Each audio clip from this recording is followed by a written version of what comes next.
Disfruta con nosotros una buena taza de café. Uno casi puede predecir que va a aumentar en los homicidios y la violencia. Es que ahí está también hospedado un líder del cártel del Golfo. Realmente iban sobre él. Nuestra cifra negra en periodos vacacionales, si bien ha bajado, no deja de ser significativa. El debate internacional entre Occidente está precisamente basado sobre el tema de la inequidad de ingresos. El mejor debate y un sofisticado análisis con la información de primera mano la degustamos con una buena taza del primer café.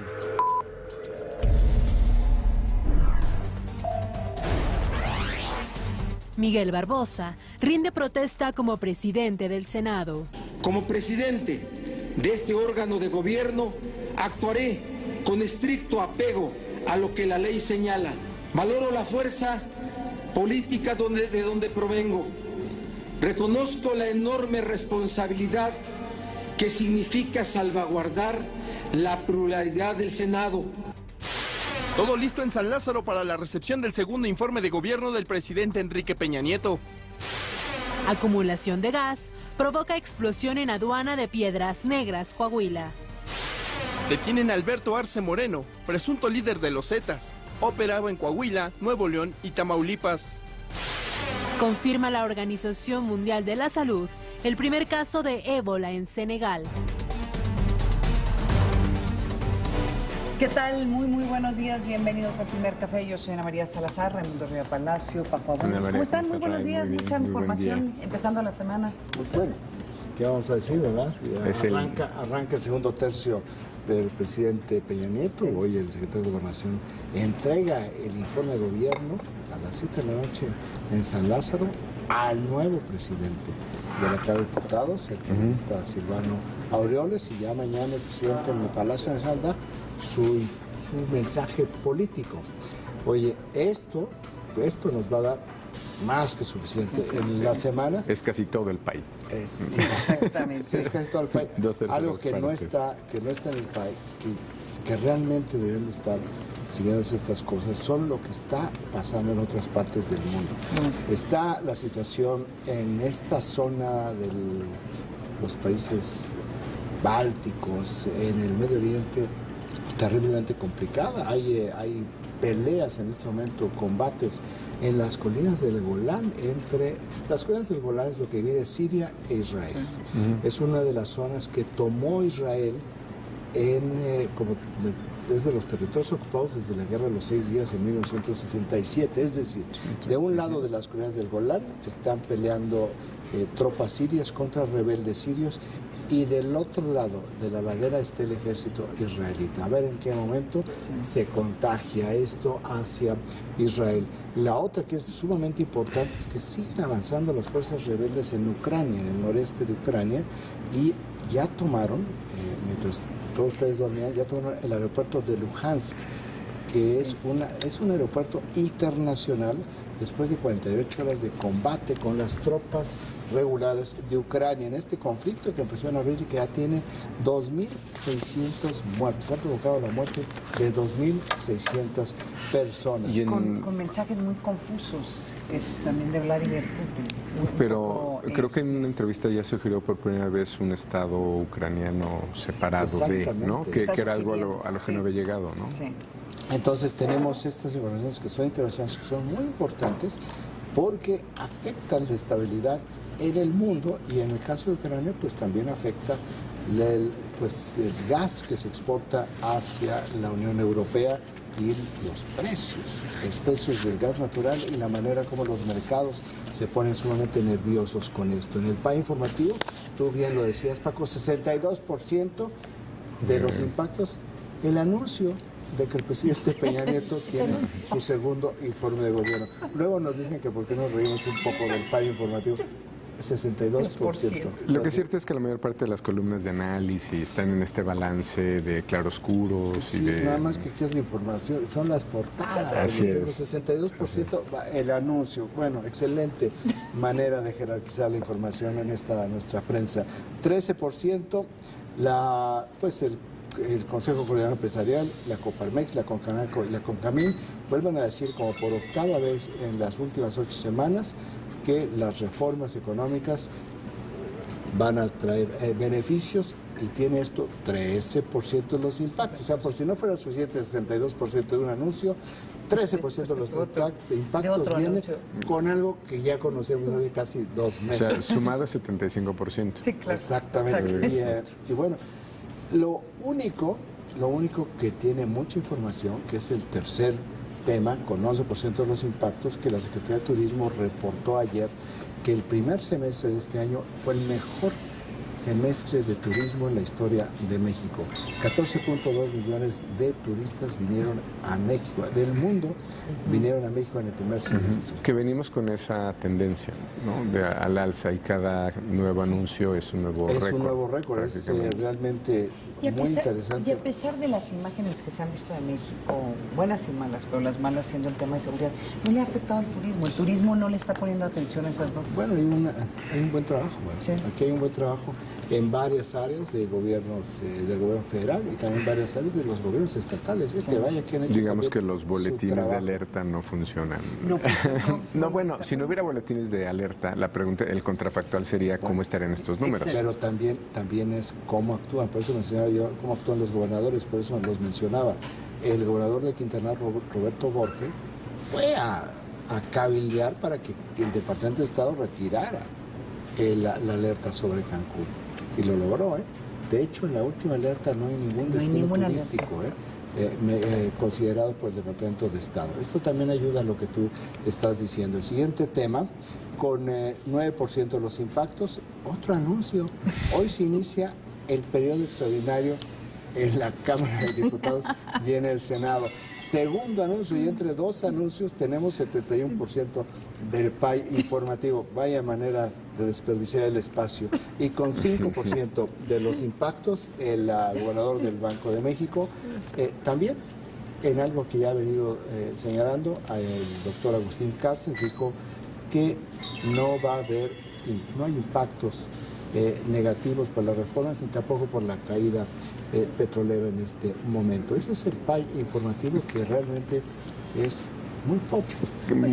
Es el PAI de anuncios el día de hoy. Y esta última realidad es previsible, ¿no? Porque es decir, ya los seguros que se compran contra, digamos, que previenen estos descensos de precio, hace que esto sea casi una declaración obvia o que la tiene que repetir cada cierto tiempo, ¿no? Para que no se les olvide, ¿verdad? Es como lo que están haciendo las cúpulas empresariales que vienen diciendo exactamente lo mismo desde hace varias semanas. Como verán, fuera del anuncio del secretario de Turismo de ayer, no hay nada absolutamente nuevo dentro del PAI informativo, pese que hay mucha información que está generando en todos lados. Yo quisiera resaltar la portada del Financiero, en donde habla de cómo están preparando la desvinculación de los salarios mínimos y están hablando de la posibilidad de crear una unidad de medida y actualización para sustituir las referencias al salario mínimo. ¿Por qué es esto importante? Porque nos está dando a entender que ya se está anticipando de que algo va a suceder con todo este debate del salario mínimo. Sí, desvincular quiere decir eliminarlo como una tasa de referencia inclusive para determinar las prerrogativas federales a los partidos, multas, el Instituto Nacional Electoral, las multas. Entonces, se ha castigado siempre el salario mínimo por esta vinculación. Desvincularlo, que es un poco lo que hizo Uruguay, creó una unidad especial para establecer estas tasas referenciales, pero no el salario mínimo. ¿Qué traes? ¿Qué portaste? Yo creo que llama la atención el PAI de distribución de la Cámara que tiene el Universal, con una medición que me parece muy bien la comparación, porque trae una comparación entre cómo estaría la Cámara en 2012 y cómo estaría según esta medición. que se parece prácticamente a lo que ya habíamos reportado aquí por parte de un diario nacional. Me parece que ahí podría haber una confusión y digo, creo que sí es pertinente advertirlo, porque esa área blanca es no respuesta. O es no sabe, no contestó. O sea, lo que están haciendo es comparando el 2015, según las encuestas en este momento, 2012, a lo que hay... 2012 a 2015, a sí. 2015, sí. Pero para hacer esa comparación simétrica tendrían que quitar esa área blanca y entonces proporcionarlo y te quedaría prácticamente esa medición. Ahí trae un PRI, por ejemplo, de 32 puntos. Si quitas esa área blanca, te queda uno de 38, que es lo que está diciendo prácticamente las mediciones que ya tenemos. Es muy interesante cómo el PRI baja de 42.6 a 32%. Pero esa es la parte que tengo que es confusa. Exactamente. Sí. Pero el PAN sube una sola curul. Sube del 22.8 a 23%. Esto es de las cosas que más me llaman la atención, porque para mí es lo más sorprendente, que el PAN realmente no gana en esta elección. Tenemos el Partido Verde que va de se mantendría 5.6 a 4, es prácticamente lo mismo. Interesante el PRD. Claro. ¿Verdad? El PRD, aquí ya se nota cómo Morena sí le roba un pedazo del electorado. Pero a cada uno de estos números de la derecha habría que ponerle 20% más de su propio número. Por eso, en realidad, el PAN crecería, según este gráfico. Sí, claro. Porque tienes que ponerle como 6 puntos más. Y Morena, que tiene 3 puntos. Es la medición más baja registrada. Lo que ya habíamos visto aquí era una medición alrededor de 7 puntos de un área de circulación nacional. ¿No te parece, Paco, que hay un miedo a decir yo voy a votar Morena? Que todavía hay ciertos prejuicios. No, esta es la medición más baja de Morena que he visto, pero por lo menos hay otras 3 que traemos a Morena en 7, 8 puntos. Ah, 8 puntos. Sí, sí, una perspectiva de crecer a 12 puntos. Sí. Yo creo que el dato más sorprendente, o lo que difiere más esta medición de las previas, es Morena. Y otra vez que yo creo que en términos analíticos de comprensión hubiera sido mejor que hubieran ponderado ese 22% porque es confuso. Es decir, está haciendo una comparación simétrica y en la izquierda no existe el ninguno no sabe. ¿Cuál es la utilidad de no ponderar? Que te da que te mete en confusión. Bueno, Además, para empezar, que te mete en confusión, pero que te da una idea de cuánta gente estaría todavía por decidir su voto, ¿no? Ok. Que tiene varias lecturas. Haber dado los dos datos, ¿no? Yo creo. Con ponderación y sin ponderación. Y para propósitos de este PAI, creo que hubiera sido muy bueno hacerlo simétrico, ¿no? Y entonces te hubiera quedado, como digo, un PRI de 38, que es lo que... de hecho, el que hubiera quedado muy alto es el PAN. Porque quedaría arriba de su mínimo histórico, que es alrededor de 25. Si se hace la ponderación. Sí se pondera, exacto. Entonces hay, en fin, un tema que es gráficamente... O sea, la ponderación me hubiera corregido lo que acabo de decir. Sí, exactamente. ¿Ves? ¿Por qué era importante la ponderación?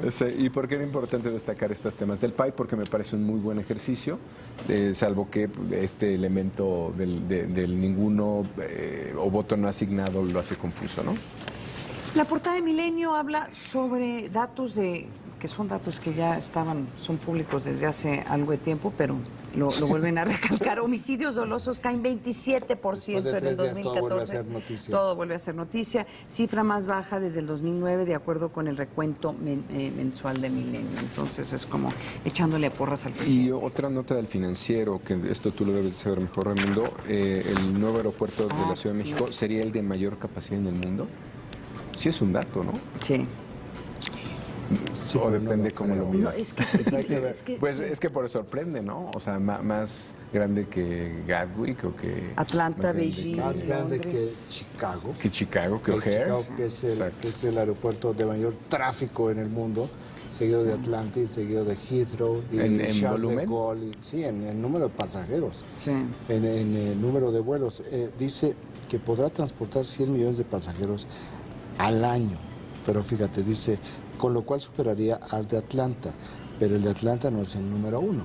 El número 1 es O'Hare en Chicago. Es O'Hare, ¿no? Exacto. Entonces, bueno, de cualquier forma, De cualquier forma, a lo que nos está diciendo esta información es el potencial en la capacidad. Esto no quiere decir que en un año de operación el aeropuerto vaya a estar teniendo ese volumen de tráfico. Lo que sí nos está diciendo esta información es la posibilidad de que esta nueva instalación pueda ir creciendo de acuerdo a cualquier prácticamente necesidad que se requiriera, sin estar pensando en que, bueno, como la Terminal 2, se construye la Terminal 2 sabiendo perfectamente que era un caso de emergencia, debido a que no se pudo hacer el otro aeropuerto internacional y que en un periodo muy corto iba a quedar absolutamente rebasada. La Terminal 2 no estuvo concebida por diseño como algo de largo plazo, sino como algo de emergencia. Aquí no. Aquí lo que nos están diciendo estos datos que esto es que sí están hablando de un largo plazo para que este aeropuerto no se vaya a saturar en 5 años, en 6 años, como pasó con la Terminal 2. Una última nota que quiero resaltar en el financiero: cae crédito en tarjetas bancarias. En julio el financiamiento otorgado por la banca cae 0.1%. ¿Por qué es importante resaltar esto, Raimundo? ¿Saben por qué? Porque la ley... Una de las leyes de las reformas que hubo este año era que la gente tuviera más acceso a servicios bancarios. Entonces esta nota sí es un poco preocupante. Nos vamos a un corte. Tenemos mucho más aquí en El Primer Café.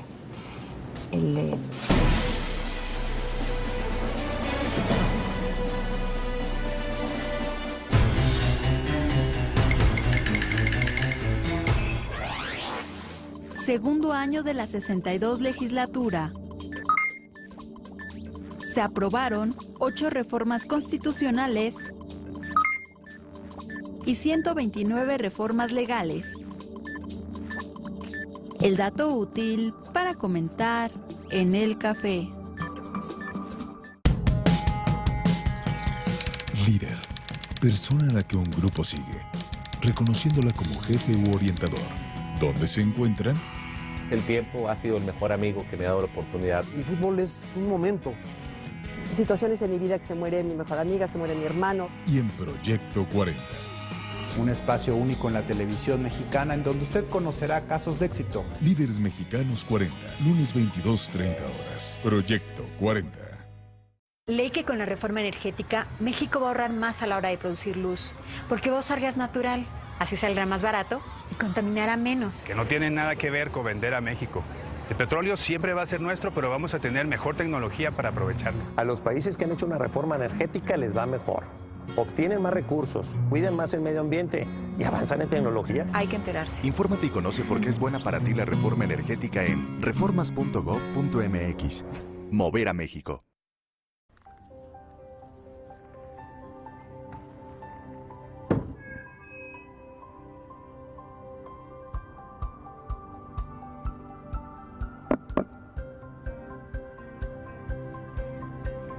Estamos cansados de escuchar discursos. Ahora nos toca hablar a nosotros.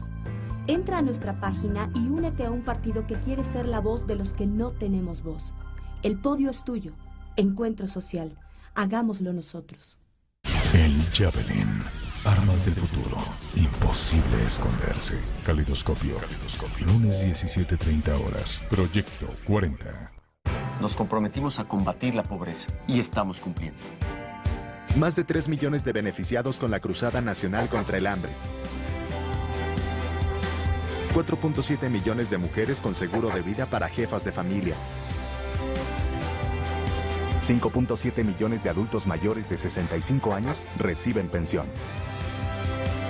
Nos comprometimos a mover a México y estamos cumpliendo. Segundo informe. Gobierno de la República.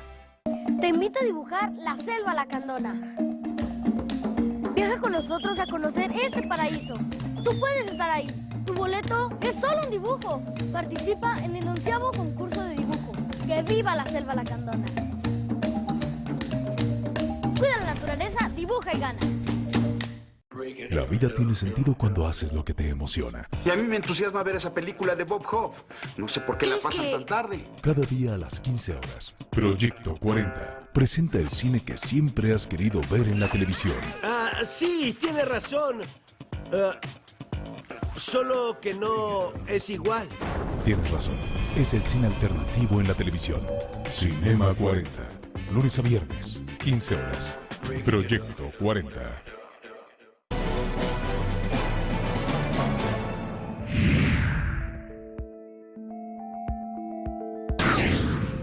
Hoy, la Cámara de Diputados encabezará la ceremonia de recepción del segundo informe de gobierno del presidente Enrique Peña Nieto. El secretario de Gobernación, Miguel Ángel Osorio Chong, será el encargado de entregar este documento al presidente de la mesa directiva de San Lázaro, el perredista Silvano Aureoles. Esto después de que el pasado jueves, Aureoles fuera ratificado como nuevo líder de la Cámara Baja. El diputado afirmó que el Congreso de la Unión se encuentra listo para comenzar este lunes su periodo ordinario de sesiones. Además, llamó a los legisladores a conformar una agenda de trabajo con base en las prioridades que cada uno de los grupos parlamentarios estableció en sus respectivas reuniones plenarias. Mientras que en el Senado de la República, el también perredista Miguel Barbosa rindió protesta como presidente de este recinto legislativo. Como presidente de este órgano de gobierno, actuaré con estricto apego a lo que la ley señala. Valoro la fuerza política de donde provengo. Reconozco la enorme responsabilidad que significa salvaguardar la pluralidad del Senado. La Cámara Alta también aprobó a José Rosa Saizpuro, Arturo Zamora y Luis Sánchez como vicepresidentes. De esta manera quedó conformada la mesa que dirigirá al Senado. Esta será la primera vez que el Partido de la Revolución Democrática dirija al Congreso de la Unión. Regresamos con nuestros analistas a la mesa de El Primer Café. Pues precisamente tenemos en la línea al senador Miguel Barbosa, a quien los saludamos y le agradecemos por tomarnos esta llamada. Miguel, muy buenos días. Hola Raimundo, buenos días. Miguel, primero pues te queremos felicitar por esta nueva tarea que tienes. Y yo quiero preguntarte, Miguel, ¿qué significa para este país que el PRD tenga la presidencia del Senado después de que en 1988 fueron perseguidos, de que fueron años ilusos de beligerancia, de tensión, de presiones? En el 2006 inclusive estuvieron a punto algunos de sus militantes de provocar un aquelarre de violencia en la toma de posesión del presidente Felipe Calderón, y que hoy en la Cámara de Diputados exista un perredista al frente y en el Senado exista otro perredista como presidente de esa Cámara, Miguel. Bueno, primero decirles que para el PRD significa una oportunidad. Es una forma de poder acreditar frente a la opinión pública mexicana que en el PRD hay servidores públicos que pueden desempeñar funciones de esta naturaleza, y creo que contribuir a la mejor opinión que se tenga de la política, de los políticos y desde luego de nuestro partido.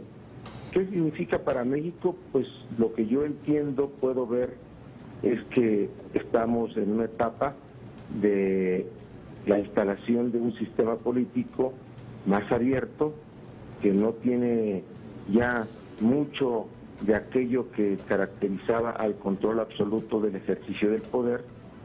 No confundirnos también.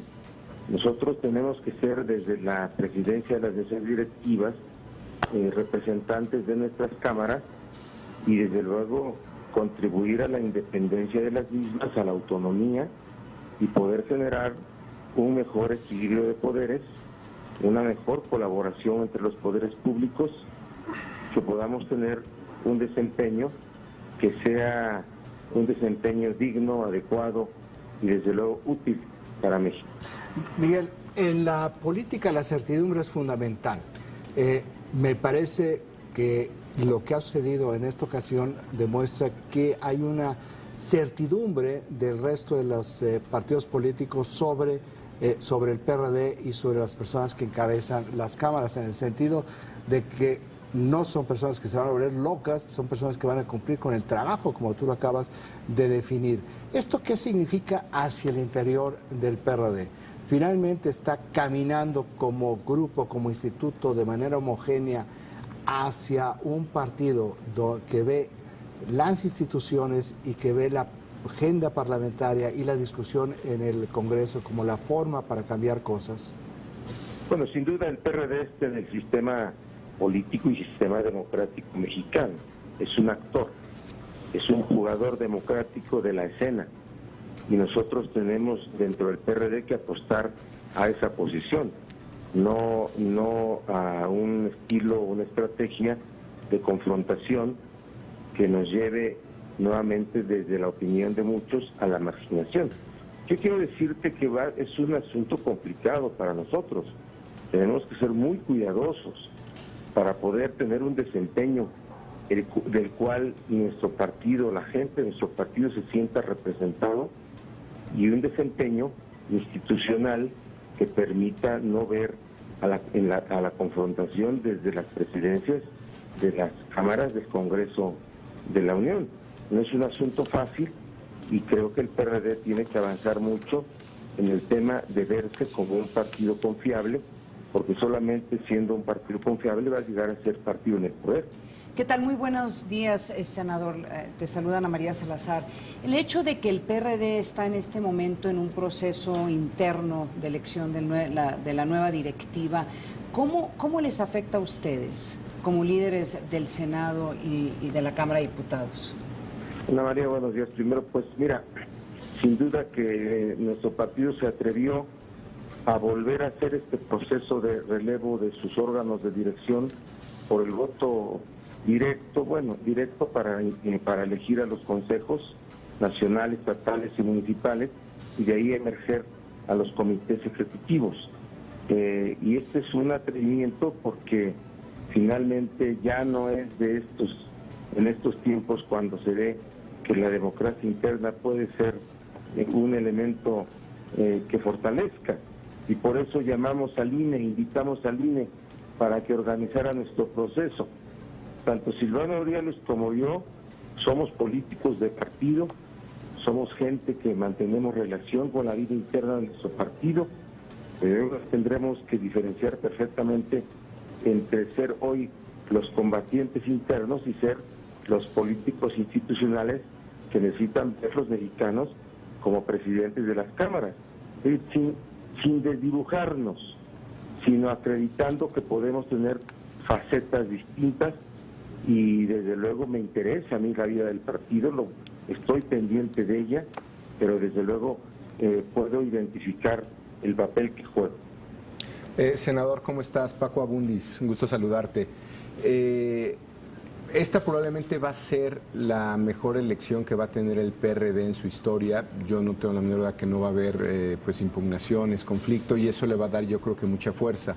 Creo que en el pasado, cuando el PRD se pone de acuerdo, la población lo ve muy bien, suele votar por él o suele preferirlo. Pero sin embargo tienen otro reto, y tú lo acabas de decir, tú lo describes como un asunto complicado. Hay una especulación o hay algún análisis que sugiere que Morena podría ser una fuerza que mine o que pueda, digamos, en el extremo desfondar lo que es el electorado perredista. ¿Cuál es tu análisis? Bueno, yo soy de los que ha optado públicamente que el PRD debió haber resuelto los asuntos de relevo de sus órganos de dirección por acuerdo de unidad partidaria. Lo sigo sosteniendo, aún se puede. Después de elegir a los consejeros de todos los niveles, podemos llegar a un acuerdo de unidad y lo seguiré impulsando. Sin duda que si nosotros hacemos de este proceso interno un proceso exitoso, vamos a estar mejor que si se vuelve un asunto de escándalo. Sin duda que sí. Por eso todos tenemos que contribuir a ello. Respecto de lo otro, bueno, pues Morena ya es un competidor, y es un competidor dentro de la izquierda mexicana primero.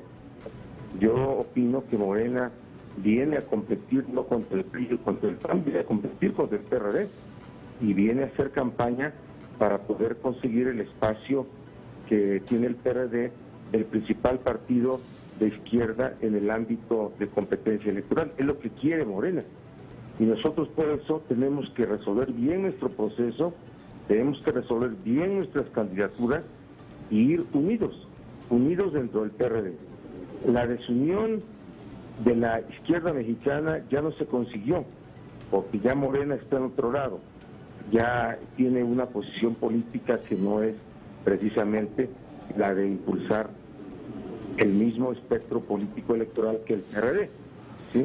Pero entonces nosotros tenemos que hacer muchas cosas para poder sostener a nuestro voto duro y sostener, mejor dicho, y conseguir el mayor apoyo de ese sector de la sociedad que no es voto duro, que es un voto que se mueve y que depende de lo que hacen las gentes de los partidos. Por eso es tan importante que desde las cámaras provoquemos una buena opinión política pública para poder conseguir mejor aceptación de nuestro partido en la competencia electoral, aclaro, sin que el propósito de nuestro desempeño tenga que ver con estrategias políticas electorales. Senador Miguel Barbosa, muchísimas gracias por acompañarnos esta mañana en el Primer Café. Raimundo, Ana María, Paco. Muy buen día. Gracias por la oportunidad de hablar en este día importante para mí. Buen periodo. Bien, felicidades. Gracias, Miguel. Hoy el presidente Enrique Peña Nieto enviará a la Cámara de Diputados su segundo informe de gobierno. Veamos. En manos del secretario de Gobernación, Miguel Ángel Osorio Chong, hoy el Congreso de la Unión recibirá al segundo presidente Enrique Peña Nieto. Se prevé que el tema central del documento sean las 11 reformas estructurales. El segundo informe de gobierno del mandatario mexicano llega con cambios y avances en diversos sectores, pero también con retos que deberá emprender el próximo año. Se espera que mañana el jefe del Ejecutivo emita un mensaje a la nación desde Palacio Nacional. Regresamos con nuestros analistas a la mesa de El Primer Café. Mira, termina el primer tercio. Es muy interesante cómo los tercios en los sexenios mexicanos no se miden por tercios en términos de número de meses, sino aquí 18 meses de gobierno del presidente Peña Nieto y se acaba su primer tercio. Es decir, no son simétricos. No son simétricos, quizás no son del mismo tamaño. Para nada. De hecho, yo pensaría que el primer tercio del gobierno de Enrique Peña Nieto comenzó antes de que tomara posesión, cuando se negoció en septiembre el Pacto por México. Cuando se empezó a negociar el Pacto por México, que fue, a mi juicio, la placenta de las reformas económicas. Pero termina este primer tercio del sexenio y también, en mi opinión, empieza el tercio más complicado, porque es el tercio de la consolidación. No hay nada más difícil en cualquier proceso que consolidar lo que se hizo.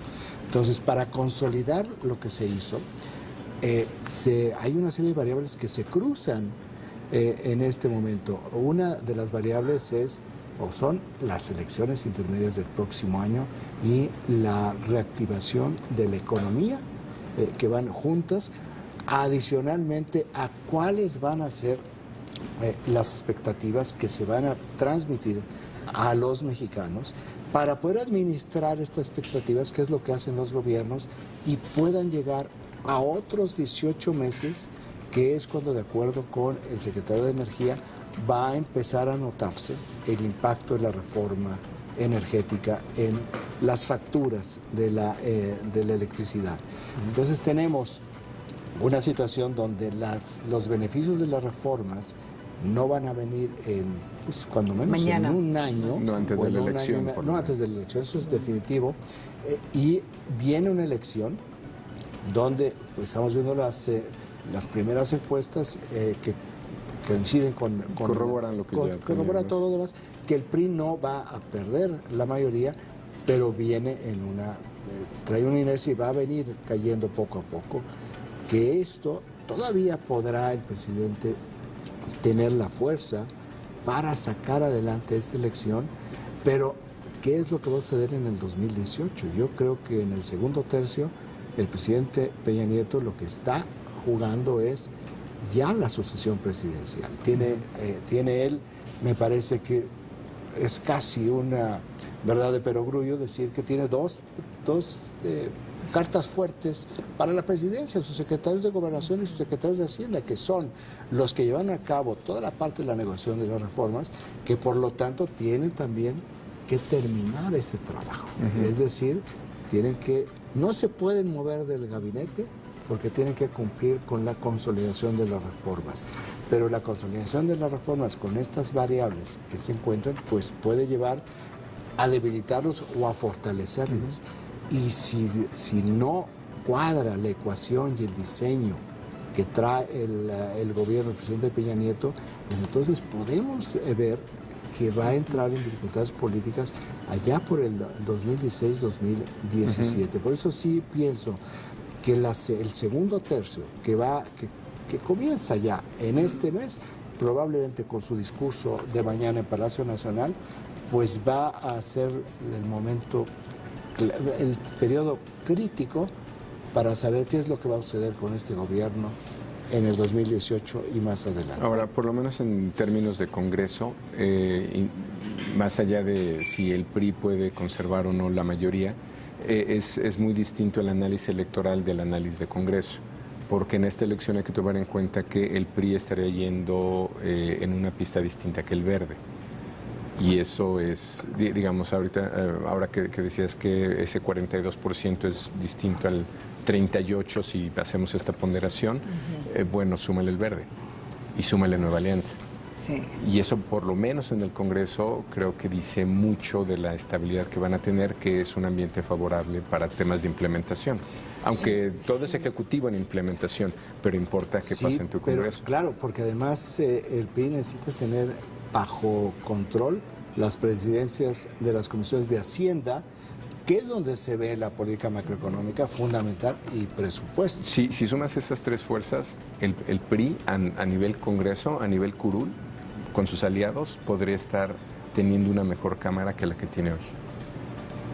Sumadas. O sea, esa es la manera como viene la ecuación. Verde, Alianza y PRI. Es decir, el PRI solo da la impresión que estaría sacando menos, pero un PRI con alrededor de 35, 38 sería un PRI similar al de hace 6 años, que es la elección de comparación, la intermedia, no la presidencial. ¿Y estos nuevos partidos no le quitan votos? ¿A quién le iban a quitar votos? Un voto antisistémico sería un voto que, si tú quieres votar, pero no quieres votar por los mismos serían las fuerzas más consolidadas, te vas por una cuarta fuerza electoral. Sí. En ese sentido, el Verde representa un gran receptor de esos votos. Y Nueva Alianza también lo podrá representar. De ahí que pues da la impresión que el voto que no tiene el PRI, si puede caer en alguna de estas dos fuerzas electorales, lo acaba conservando el PRI. Digamos, si lo tiene Moreno, si lo tiene PT o si lo tiene Buen Ciudadano, no, digamos, sí representa oposición, pero es muy probable que en un análisis de curules, no necesariamente electoral, podríamos tener un PRI más fuerte todavía, con PRI más aliados. Oiga, vámonos a los temas que no estaban en los periódicos, en las portadas del día de hoy. El presidente de Estados Unidos, Barack Obama, asistirá a la cumbre de la OTAN. Ahí enviará un mensaje a su homólogo Vladimir Putin. ¿Qué le va a decir? Veamos.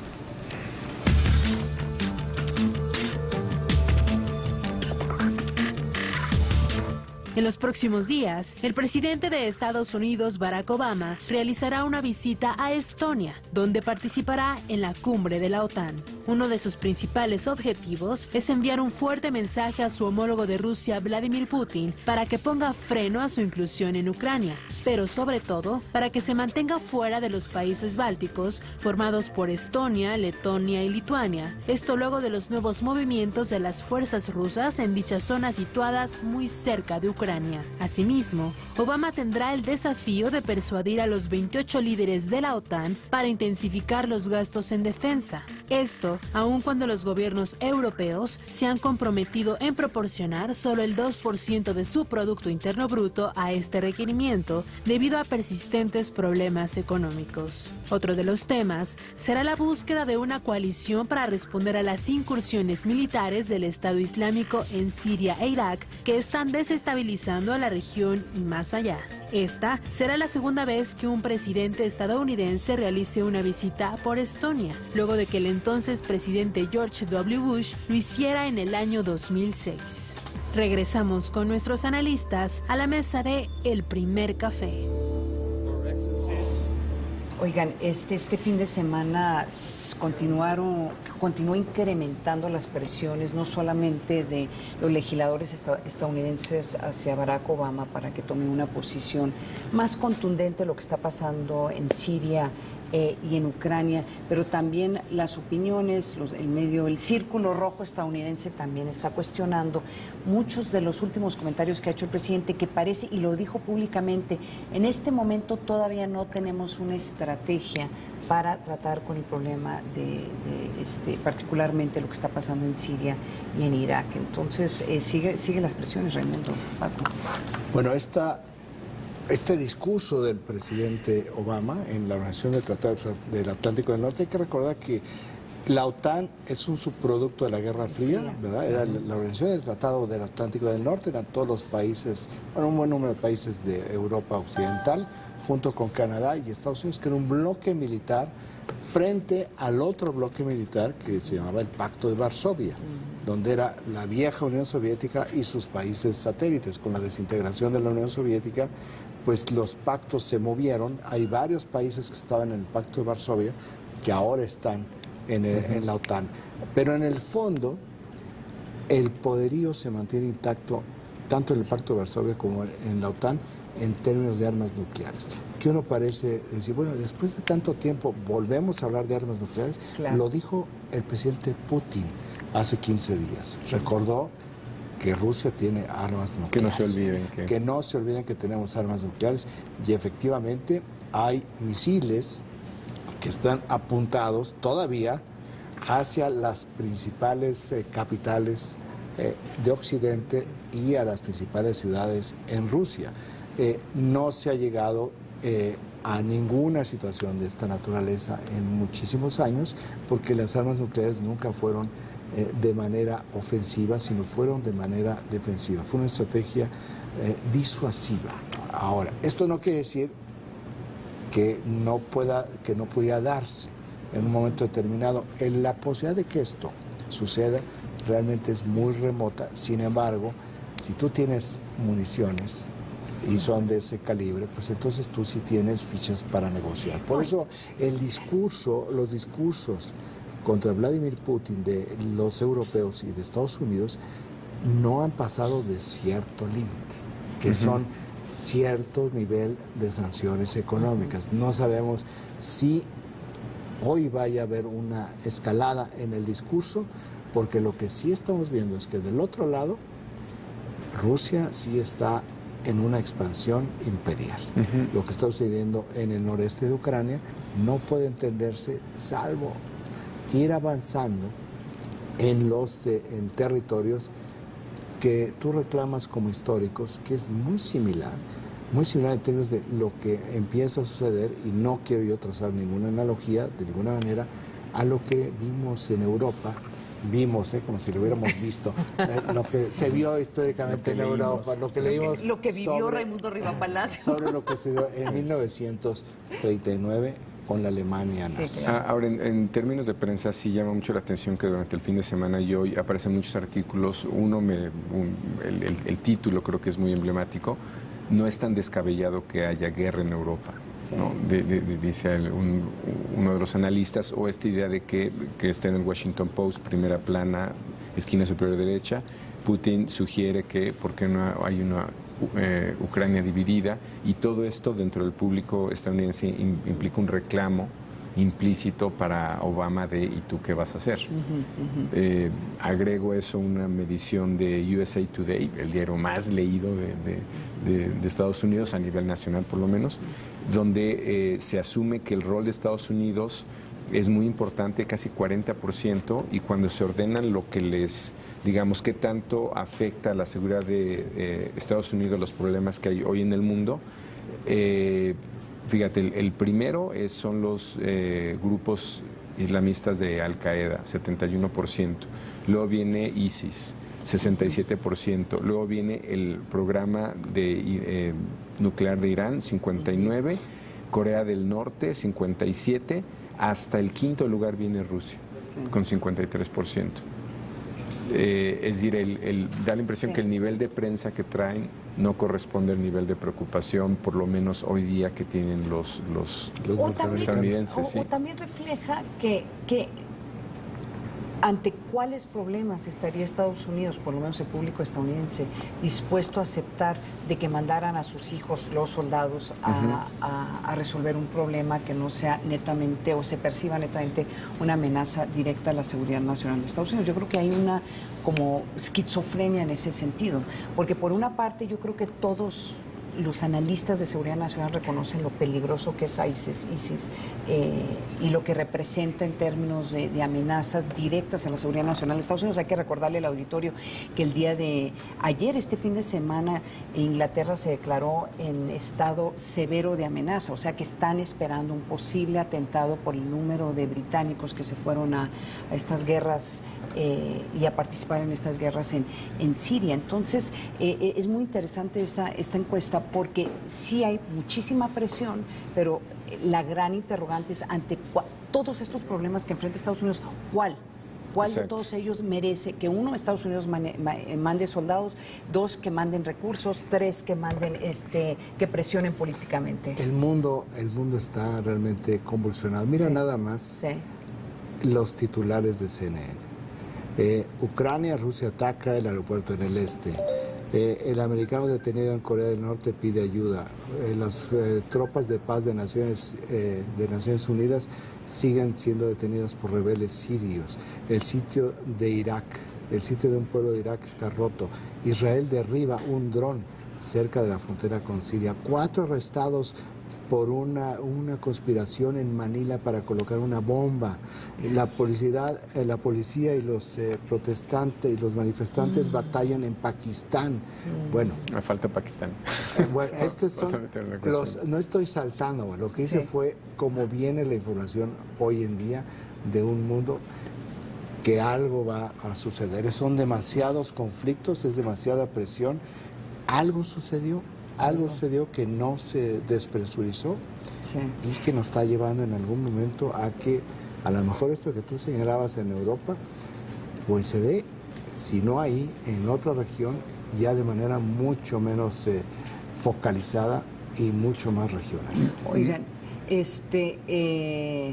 y con todo esto que está pasando, además, este fin de semana y aparte de la semana pasada, pues siguen hablando del traje que usó el presidente de Barack Obama, que causó revuelo en las redes sociales después de que vistiera un inusual traje de color beige. Una vez más, el presidente de los Estados Unidos, Barack Obama, volvió a ser el centro de atención, pero esta vez no fue por su discurso, sino por romper su código de vestimenta al utilizar un traje color beige. El pasado jueves, el mandatario estadounidense ofreció una conferencia de prensa en la que abordó diversos temas como el conflicto en Ucrania, Irak y Siria. Sin embargo, el inusual color de su vestimenta causó diversas críticas en las redes sociales. Una firma especializada en medición de tendencias en Twitter señaló que más de 15,000 comentarios se publicaron aludiendo a la ropa del líder norteamericano. Obama ya había portado un traje color crema este año durante un evento de Pascua. Regresamos con nuestros analistas a la mesa de El Primer Café. Oye, Paco, lo que tú no sabes es que el color favorito de Raimundo Riva Palacio es el beige. Mira, yo sé que no tengo ninguna autoridad moral para hablar de este tema, pero es que se pasó a Barack Obama. Cuando digo que se pasó, es que tienen asesores y lo que produjo fue que sus enemigos más acérrimos en la prensa de Estados Unidos se le vayan encima por algo que al final de cuentas es frívolo. Que es, si lo vinculas con la vacación de la que viene, por la cual también lo criticaron, que es interesante, porque eso en Estados Unidos es como una tradición que, según entiendo yo, en términos de comunicación es calma. Si yo me puedo ir de vacaciones es que las cosas no están tan mal. Sí, pero da la impresión que, dado lo que está pasando, estos niveles de preocupación, utilizar un traje de verano viniendo de una vacación refuerza la idea de esta televisión de derecha, por llamarla de alguna manera, que está cuestionando los niveles de preocupación del presidente en todos estos temas de los cuales estamos hablando. Siempre el tema cada verano es un tema de debate si el presidente tiene el derecho a irse de vacaciones porque hay tantos problemas que enfrentar. Y en el caso de Barack Obama también se le criticó mucho porque estas imágenes de que está jugando golf y que está descansando y el resto del mundo está convulsionado. Entonces va a llegar un momento en que van a tener que hacer una decisión si vale la pena señal, este riesgo, simplemente ¿no? Refuerzas comunicativamente lo que alguien te está cuestionando. Sí. Creo que por ahí va digamos el impacto de esto, ¿no? Bueno, vamos a un corte, no se vaya. Así que el beige.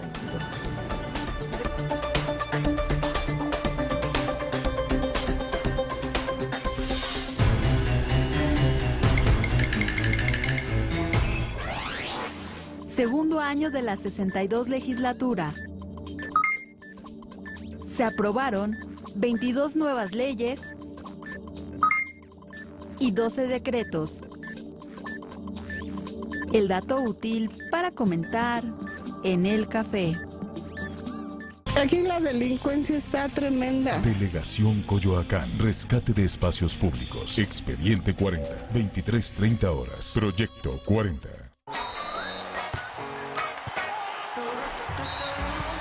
Con Progol, Progol media semana y mi Progol, cualquiera puede ganar. Anota y gana con la quiniela que más paga. Demuestra tu conocimiento del fútbol nacional e internacional. Pronósticos para la asistencia pública. La suerte está en tus manos. Gracias a ti, ellas tendrán un mejor mañana. Gracias al esfuerzo de todos, estamos entregándole a Dibujando un Mañana 9.270.000 pesos. Con tu apoyo ayudaremos a transformar el futuro de las niñas en situación de calle. Que 927 niñas tengan una casa hogar. En SC Johnson creemos que tenemos que hacer lo correcto y por eso estamos aquí. Gracias a toda la gente que donó. Les mando un beso a todos. Movimiento Azteca y Clay de SC Johnson. Reforma constitucional en materia de trabajo infantil. Reforma que garantiza el derecho a recibir el seguro de desempleo. Reforma para que los recursos del Seguro Popular tengan un manejo más transparente, oportuno y eficiente. En la Cámara de Diputados, trabajamos para desarrollar leyes y reformas que te dan salud y bienestar. Cámara de Diputados, 62ª legislatura. Hay quienes me preguntan cuándo se va a transformar México, cuándo se va a mover, como si tuviera una fecha en el calendario, un martes o un jueves. Y lo que hay que entender es que es un proceso. México ya está en movimiento. De ser un país detenido, nos transformamos en el país con un paquete de reformas audaz reconocido por el mundo. De un país en donde no se aceptaba públicamente que había hambre, como si no existiera, hoy somos una nación en la que más de 3 millones de personas tienen atención alimentaria directa. De un país en donde no se combatía de fondo el rezago educativo, nos transformamos en una nación en la que se asegura la calidad de la educación. De ser un país que no podía explotar al máximo sus recursos energéticos, nos estamos transformando en uno capaz de generar energía más limpia y barata. México ya se atrevió a cambiar. Nos comprometimos a mover a México y estamos cumpliendo. México está en movimiento. Segundo informe.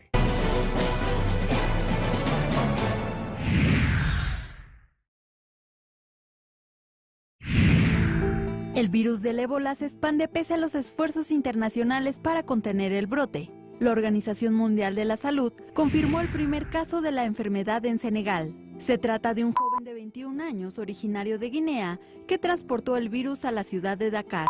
Este caso es considerado como emergencia de máxima prioridad, por lo que el organismo sanitario informó que ya fue desplegado equipo médico clave a este país.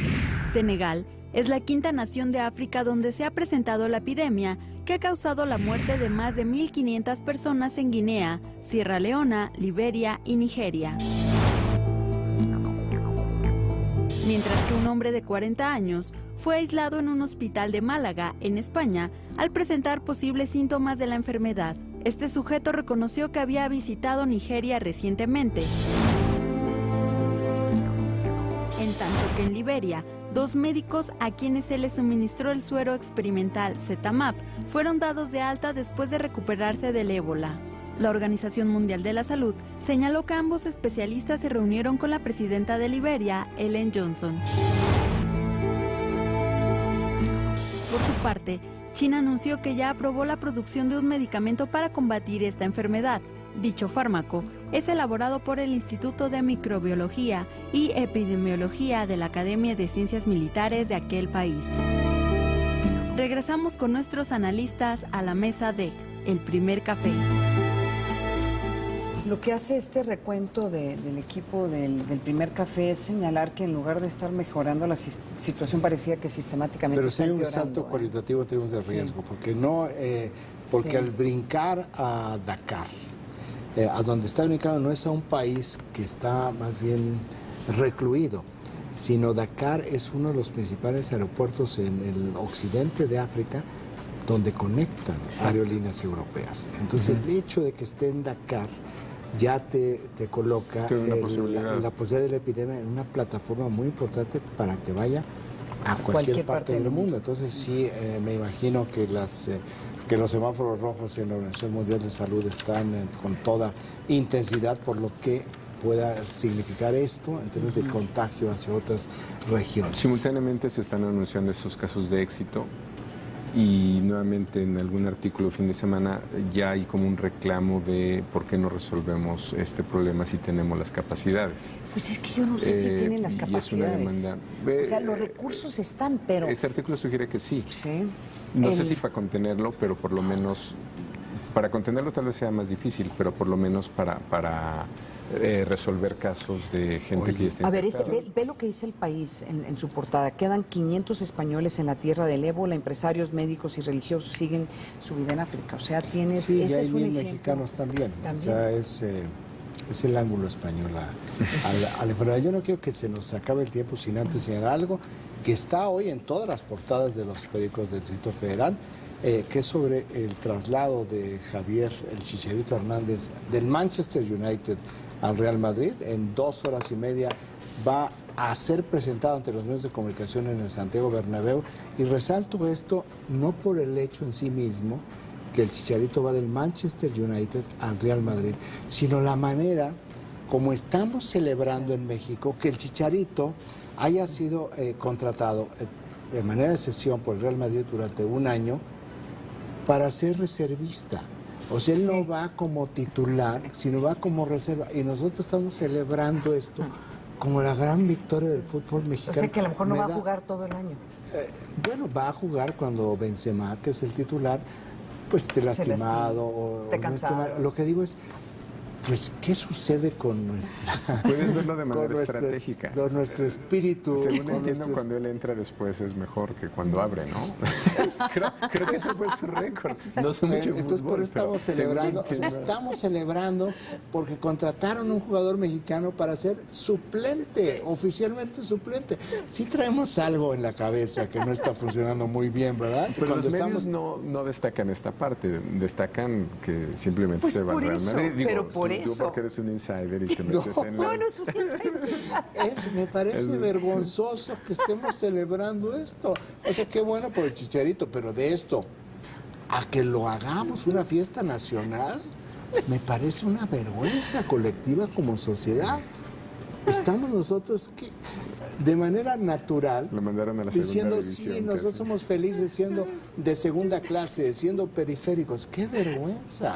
En términos culturales. Bueno, con este regaño de Raimundo No es Riva un regaño, Palacio, estoy asombrado. con este asombro de Raimundo Riva Palacio Igual nos había vamos. un temor fundado de que se quedara sin equipo. Exactamente. Además. Entonces, esta es una buena noticia. Nos vamos, ya. Dejen eso, vámonos. Hasta mañana. Nos vemos de nuevo aquí en El Primer Café a las 7 de la mañana. Tú no sabes que venimos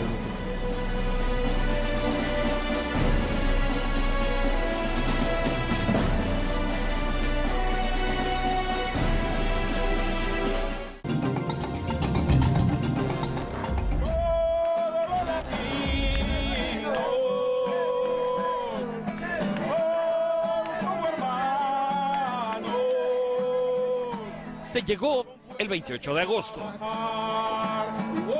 Esta es solo una fecha más de otras 15 que llevarán a más protestas y más marchas que seguirán exigiendo por todo el país una solución al desorden migratorio.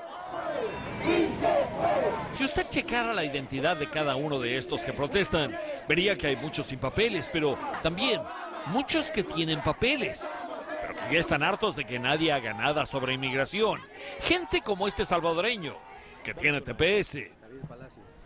David, tú tienes TPS, tú estás bien, pero ¿qué es lo que quieres que haga este hombre por ti? Que me dé la residencia, pues, para poder estar mejor. Porque con el TPS no estás seguro. No, estamos inseguros siempre, estamos como indocumentados prácticamente. ¿Cada cuánto tienes que estar renovándolo? Cada año y medio, más o menos. ¿Y tienes miedo de que algún día digan que ya no? Sí, claro. Hoy aquí en la Casa Blanca hubo 160 arrestos. Los líderes comunitarios latinos del país, como Ana Sol Gutiérrez, esta asambleísta demócrata de Maryland, consideran un honor ser parte de estos arrestos, por eso es más como una fiesta. Esta marcha en Washington fue hoy para pedirle al presidente Obama dos cosas. Una, que detenga las deportaciones. Y dos, tome acciones ejecutivas para aliviar la estadía de millones de indocumentados. Estos pétalos de rosas, tirados encima de fotografías, son un homenaje que esta gente ha querido hacer hoy, por los que han tenido que pasar por el peor episodio de sus vidas. Con todas las caras y todas las voces, soy Armando Guzmán.